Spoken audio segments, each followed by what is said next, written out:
Welcome back. Jamaican Emily Mayne made her debut in a pro tournament recently, competing in the Hartford Healthcare Women's Championship on the Epsom Tour in the United States. The Epsom Tour is a feeder to the Ladies Professional Golf Association, the LPGA.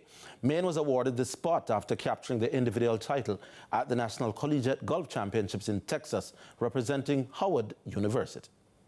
Mayne's two-day total of 151, having scored 75-76, saw her miss the cut at Great River Golf Club in Milford, Connecticut.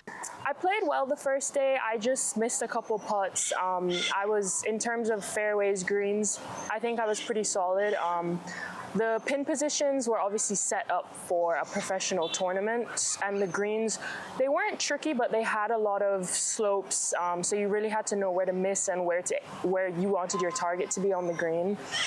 And I struggled with that a little bit on the first day, so I left myself in some situations where if I three-putt, I couldn't have been too mad at myself. So yeah, first day I shot 3 over. And then the second day, we actually had a very bad rain delay. My tee time was supposed to be at 1:58 p.m. and it ended up being at 5:58 p.m. So I had to wait the entire day, like waiting to go to the golf course. Eventually got to get there, and I actually, as I said, I didn't tee off till like 6 p.m. We only got 7 holes in, so it was kind of hard to focus, I would say, in those 7 holes, just because I knew I wasn't gonna get much golf done, and I knew that the next day I was gonna have to show up probably one of the earliest on the golf course, as I was like the 4th to last group on the second day. So showed up on the third day now, bright and early, the first tee time.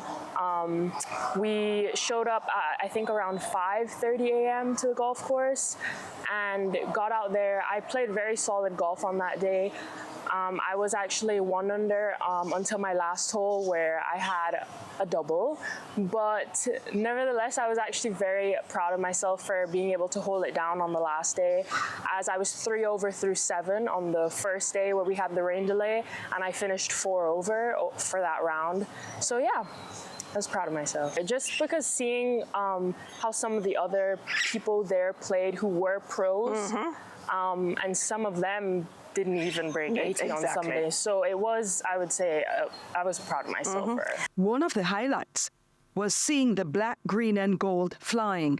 I showed up to the golf course, and the first thing I noticed was that they had added the Jamaican flag around the practice green, which was not there the earlier days where I was there to practice. So obviously my parents, were like, oh, we need the Jamaican flag, and as we got there for the first day, the flag was up there waving high, and it's a surreal moment for me, as being like the only Jamaican to be on the Epsom Tour at that point, because they actually had to order a new flag for me to get when I got there. What did you notice playing with the pros, and what advice did they offer? I would say they're very strategic in the way that they play the golf course. So I've always said that was my goal going into the tournament. Like, I'm not necessarily trying to hit it the longest or be the most aggressive. I'm trying to leave myself in a position where I'm not gonna make a really high number. And that was definitely what I noticed. The pros, it's not even like they're making like really low scores on holes. They're just lowering the chances of them making a high number, which will obviously result in them shooting low scores. So yeah, they really just had pars and a couple birdies, and that really is what they do, and they make sure they're not putting themselves in a position to blow up. So obviously going into tournaments, you have to practice overall, like practice on all areas of your game, but they really told me to focus on so areas of the game that are weak, obviously focus more on that. But then when you're going into the tournament, to not really try to get yourself down in terms of if you put yourself in a bad position on the golf course, you're not good at chipping, try to get that out of your head from you've gotten to the golf course. That's no longer your weak part of your game. You've worked on it, you've practiced it, you've done all you can to get better. So when you get there and you have, say, the first hole, we have a chip shot, and you've been working on it, just focus on what you've been working on, not, 2 weeks ago, chipping wasn't my strongest. Based on this experience, How likely would it be to enter another pro event? It was definitely a fun experience, and if I was to get the opportunity again, I would definitely take it. Just because it was honestly really nice to talk to them and just see how they feel about golf and traveling and what they have to do throughout the year to get into certain tournaments, and just their goals for getting onto obviously the LPGA Tour and how many points they have to earn and stuff like that.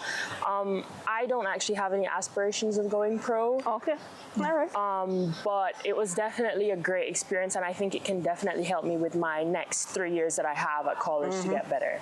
How has it prepared you for your upcoming golf season with Howard and all other tournaments? It's prepping me in terms of it's making me like not focus more on negative things. So usually in my round, like, it's hard to focus on the positive sometimes when stuff goes bad. But I noticed playing with a lot of the pros, and especially the two girls that I played with on the 2 days, because you played with the same two people. So I got to really know them better, and just to hear like just some of the advice that they had, and just like certain things where going into a tournament, like make sure you know you've done all the prep you can, and then when you get there, you can't be too nervous because you know you've done all you can to perform the best. Angela Melville, CVM Sports.